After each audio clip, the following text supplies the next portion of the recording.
أكبر من أكبر النتائج اللي سجلت في تاريخ كأس العالم.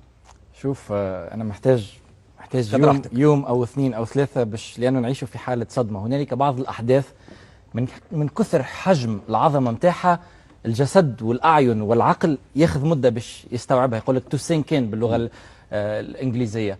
في لحظة ما نيل أرمسترونغ لما حد ساقه على القمر قال هي خطوة صغيرة للإنسان ولكنها خطوة عظيمة للبشرية.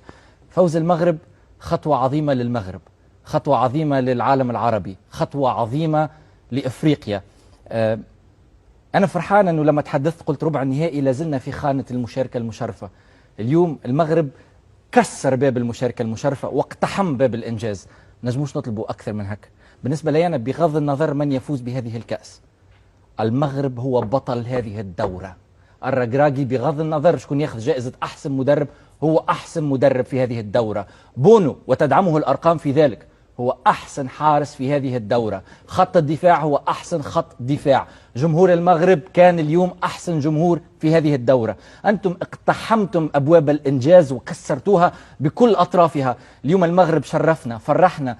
شكرا لكم ال11 ملاعبي والركراكي على أنكم خرجتوا منا أفضل المشاعر الإنسانية، السعادة، الستريس، الفرحة، بعد الانفجار اللي يصير بعد الغصرة.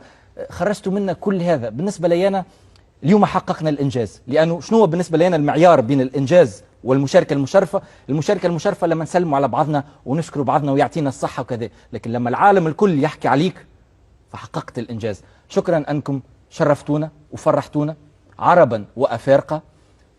أين نذهب الآن؟ Where do we go from here? stress free. حققتوا الإنجاز. ما نجموش نطلبوا منكم أكثر من هكا. هذا المونديال لا يؤتمن. لذلك لا خليني نكملها. لا أنا بوقفك هنا. أنا ما كنت أطالب المغرب بأي شيء، لا أنا طالبهم وصولهم النهائي. هذا اللي نقوله. نحن الآن لا نطالب بأي شيء لكنكم قادرين توصلوا للعين.